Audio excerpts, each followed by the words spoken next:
Last year she came here, the athletic fans recognised her.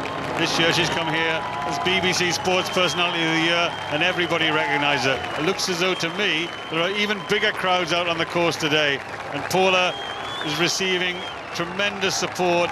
She'll really appreciate this as she once again tries to rewrite the standards of women's distance running. I remember Abibi Bikila running 2 hours 15 minutes to win the gold medal in the Rome Olympics in 1960, and Paula Radcliffe is running almost the same time as the great man from Ethiopia did. And just look at the change, just look at how much women's distance running has improved. And the great news for us is this improvement is being led, the record books are being rewritten by Britain's darling Paula Radcliffe. Into the mall, a huge reception for Paula Radcliffe.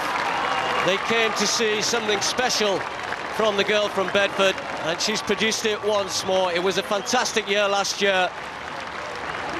World Championships, European Championships, Commonwealth Games, gold medals on the track, a world record in the marathon in Chicago, but they wanted to see her do it in London, and she has produced the goods once more.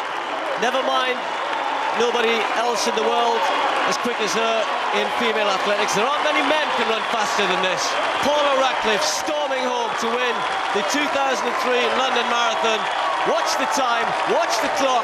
She's going to smash the world record. Absolutely incredible. 2 hours, 15 minutes and around 25 seconds.